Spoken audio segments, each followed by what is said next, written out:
राधा वल्लभ श्री हरिवंश। आज हमारे श्रीमद् भागवत का 88वां पाठ है, जिसमें कि महाराज पृथु का अपनी प्रजा को उपदेश। श्री मैत्रेय जी कहते हैं, विदुर जी, उस समय महाराज पृथु का नगर सर्वत्र मोतियों की लड़ियों, फूलों की मालाओं, रंग बिरंगे वस्त्रों, सोने के दरवाजों और अत्यंत सुगंधित धूपों से सुशोभित था। उसकी गलियां, चौक और सड़कें चंदन और अरगजे के जल से सींच दी गई थी तथा उसे पुष्प, अक्षत, फल, यवांकुर, तील और दीपक आदि मांगलिक द्रव्यों से सजाया गया था। वह ठोर ठोर पर रखे हुए फल फूल के गुच्छों से युक्त केले के खंभों और सुपारी के पौधों से बड़ा ही मनोहर जान पड़ता था तथा सब और आम और आदि वृक्षों के नवीन पत्तों की बंधनवारों से विभूषित था। जब महाराज ने नगर में प्रवेश किया तब दीपक, उपहार और अनेक प्रकार की मांगलिक सामग्री लिए हुए प्रजाजनों ने तथा मनोहर कुंडलों से सुशोभित सुंदरी कन्याओं ने उनकी अगवानी की। शंख और दुदुम्बियां आदि बाजे बजने लगे। ऋत्विजगण वेद ध्वनि करने लगे। बंदी जनों ने स्तुति गान आरंभ कर दिया। यह सब देख और सुनकर भी उन्हें किसी प्रकार की अहंकार नहीं हुआ। इस प्रकार बीरबल पृथु ने राजमहल में प्रवेश किया। मार्ग में जहाँ तहाँ पुरवासी और देशवासियों ने उनका अभिनंदन किया। परम यशस्वी महाराज ने भी उन्हें प्रसन्नता पूर्वक अभीष्ट वर देकर संतुष्ट किया। महाराज पृथु महाराज महापुरुष और सभी के पूजनीय थे। उन्होंने इसी प्रकार के अनेकों उदार कर्म करते हुए पृथ्वी का शासन किया और अंत में अपने विपुल यश का विस्तार कर भगवान का परम पद प्राप्त किया। सूत जी कहते हैं, मुनिवा सोनक जी, इस प्रकार भगवान मैत्रेय के मुख से आदिराज पृथु का अनेक प्रकार के गुणों से संपन्न और गुणवानों द्वारा प्रशंसित विस्तृत सुयश सुनकर परम भागवत विदुर जी ने उनका अभिनंदन करते हुए कहा। विदुर जी बोले, ब्राह्मणों ने पृथु का अभिषेक किया। समस्त देवताओं ने उन्हें उपहार दिए। उन्होंने अपनी भुजाओं में वैष्णव तेज को धारण किया और उससे पृथ्वी का दोहन किया। उनके उस पराक्रम के उच्छिष्ट रूप विषय भोगों से ही आज भी संपूर्ण राजा तथा लोकपालों के सहित समस्त लोक इच्छा अनुसार जीवन निर्वाह करते हैं। भला ऐसा कौन समझदार होगा जो उनकी पवित्र कीर्ति सुनना न चाहेगा। अंततः अभी आप मुझे उनके कुछ और भी पवित्र चरित्र सुनाइए। श्री मैत्रेय जी ने कहा, साधु श्रेष्ठ विदुर जी, महाराज पृथु गंगा और यमुना के मध्यवर्ती देश में निवास कर अपने पुण्य कर्मों के क्षय की इच्छा से प्रारब्धवश प्राप्त हुए भोगों को ही भोगते थे। ब्राह्मण वंश और भगवान के संबंधी विष्णु भक्तों को छोड़कर उनका सातों दीपों के सभी पुरुषों पर अखंड एवं अबाध शासन था। एक बार उन्होंने एक महासत्र की दीक्षा ली।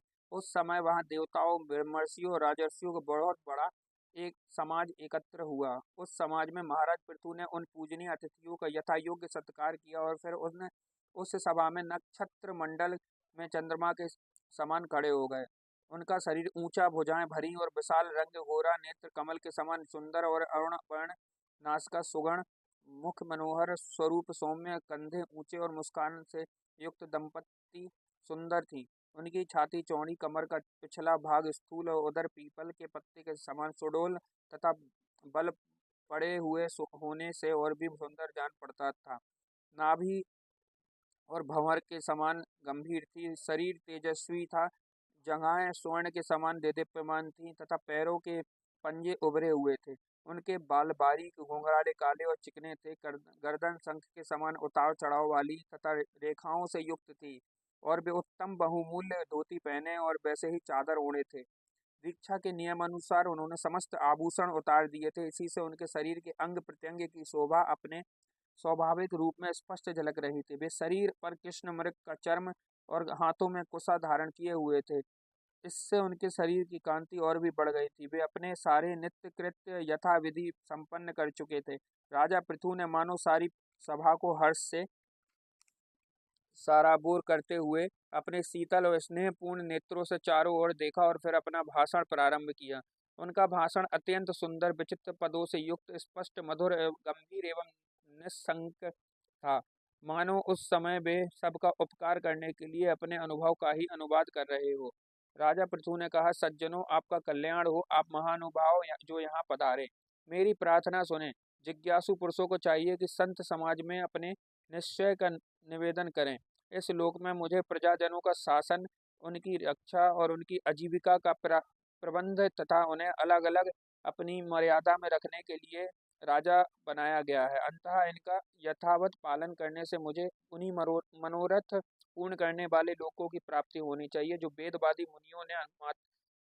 मुनियों के मतानुसार संपूर्ण कर्मों के साक्षी श्री हरि के प्रसन्न होने पर मिलते हैं। जो राजा प्रजा को धर्म मार्ग की शिक्षा न देकर केवल उससे कर वसूल करने में लगा रहता है, वह केवल प्रजा के पाप का ही भागी होता है और अपने ऐश्वर्य से हाथ धो बैठता है। अंतः प्रिय प्रजाजन, अपने इस राजा का परलोक में हित करने के लिए आप लोग परस्पर दोस्त दृष्टि छोड़कर हृदय से भगवान को याद रखते हुए अपने अपने कर्तव्य का पालन करते रहिए, क्योंकि आपका स्वार्थ भी इसी में है और इस प्रकार मुझ पर भी आपका बड़ा अनुग्रह हुआ होगा। विशुद्ध चित्त देवता पितर और महर्षिगण, आप भी मेरी इस प्रार्थना का अनुमोदन कीजिए, क्योंकि कोई भी कर्म हो, मरने के अनंतर उसके कर्ता, उपदेष्टा और समर्थक को उसका समान फल मिलता है।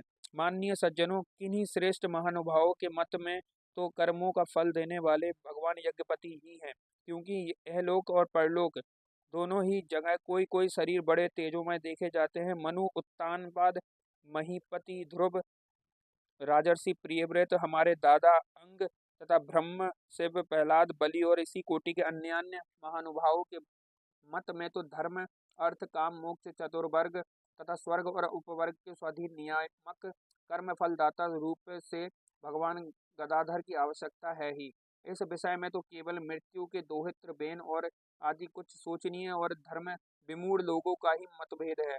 अंतः इसका कोई विशेष महत्व नहीं हो सकता। जिनके चरण कमलों की सेवा के लिए निरंतर बढ़ने वाली अभिलाषा, उन्हीं के चरण कमलों चरण नख से निकली हुई गंगा जी से समान संसार ताप से संतप्त जीवों के समस्त जन्मों के संचित मनोमल को तत्काल नष्ट कर देती है। जिनके चरण तल का आश्रय लेने वाला पुरुष सब प्रकार के मानसिक दोषों को धो डालता तथा वैराग और तत्व साक्षात्कार रूप बल पाकर फिर इस दुखमय संसार चक्र में नहीं पड़ता है, और जिनके चरण कमल सब प्रकार की कामनाओं को पूर्ण करने वाले हैं, उन प्रभु को आप लोग अपनी अपनी आजीविका के उपयोगी वर्णाश्रम मोचित अध्यापनादि कर्मों के तथा ध्यान, स्तुति, पूजादि मानसिक, वाचिक और शारीरिक क्रियाओं के द्वारा भजें। हृदय में किसी प्रकार का कपट न रखें तथा यह निश्चय रखें कि हमें अपने अपने अधिकारानुसार इसका फल अवश्य प्राप्त होगा। भगवान स्वरूपतः विशुद्ध विज्ञान घन और समस्त विशेषणों से रहित हैं, किंतु इस कर्म मार्ग में जो चावल आदि विविध द्रव्य, शुक्लादि गुण, अवगात, कूटना आदि क्रिया एवं मंत्रों के द्वारा अर्थ, आशय, संकल्प, लिंग, पदार्थ, शक्ति और ज्योतिषोम आदि नामों से संपन्न होने वाले अनेक विशेष युक्त यज्ञ के रूप में प्रकाशित होते हैं, जिस प्रकार एक यज्ञनी भिन्न भिन्न काष्ठों में उन्होंने उन्हीं के आकार आदि के अनुरूप भासती है, उसी प्रकार वे सर्व व्यापक प्रभु परमानंद स्वरूप होते हुए भी प्रकृति, काल और वासना अदृष्ट से उत्पन्न हुए शरीर में विषयाकार बनी हुई बुद्धि में स्थित होकर उन यज्ञ यज्ञादि क्रियाओं के फल रूप से अनेक प्रकार के जान पड़ते हैं। ओह, इस पृथ्वी तल पर मेरे जो प्रजाजन यज्ञ भोक्ताओं के अधीश्वर सर्वगुरु श्री हरि एक निष्ठ भाव से अपने अपने धर्मों के द्वारा निरंतर पूजन करते हैं, वे मुझ पर बड़ी कृपा करते हैं। सहनशीलता, तपस्या और ज्ञान इन विशिष्ट विभूतियों के कारण वैष्णव और ब्राह्मणों के वंश स्वभावतः ही उज्जवल होते हैं। उन पर राजकुल का तेज, धन, ऐश्वर्य और समृद्धियों के कारण अपना प्रभाव न डालें। ब्रह्मादि समस्त महापुरुषों के अग्रगण्य ब्राह्मण भक्त पुराण पुरुष और श्री हरि ने भी निरंतर इन्हीं के चरणों की वंदना करके अविचल लक्ष्मी और संसार को पवित्र करने वाली कीर्ति प्राप्त की है। आप लोग भगवान के लोक संग्रह रूप धर्म का पालन करने वाले हैं तथा सर्वांतर्यामी स्वयं पुरुष स्वयं प्रकाश ब्राह्मण प्रिय श्री हरि विप्र वंश की सेवा करने में ही परम संतुष्ट होते हैं। अंतः आप सभी को सब प्रकार के विनय पूर्वक ब्राह्मण कुल की सेवा करनी चाहिए।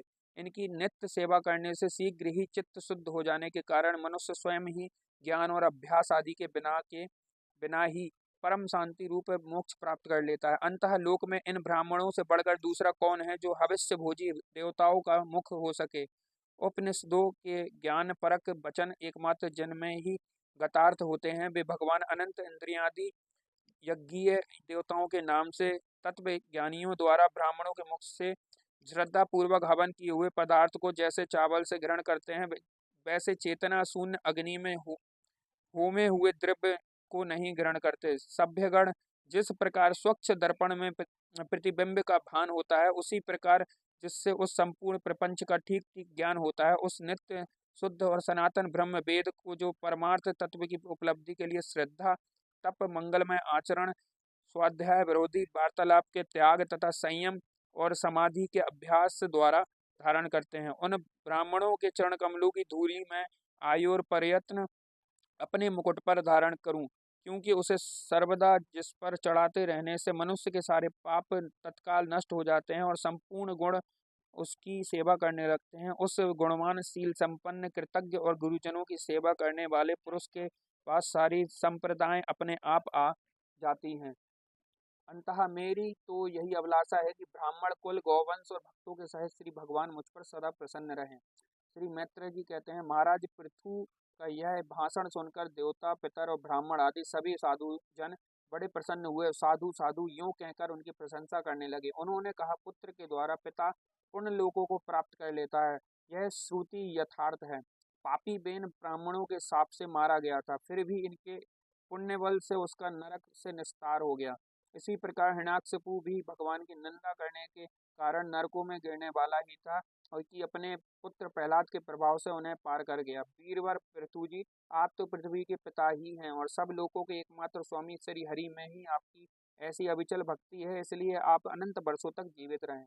आपका स्वयं बड़ा पवित्र है। आप उदार कीर्ति ब्राह्मण देव श्री हरि की कथाओं का प्रचार करते हैं। हमारा बड़ा सौभाग्य है आज आपको अपने स्वामी के रूप में पाकर हम अपने को भगवान के ही राज्य में समझते हैं। स्वामिन, आपने अपने आश्रितों को इस प्रकार श्रेष्ठ उपदेश देना आपके लिए कोई आश्चर्य की बात नहीं है, क्योंकि अपनी प्रजा के ऊपर प्रेम रखना तो करुणामय महापुरुषों का स्वभाव ही होता है।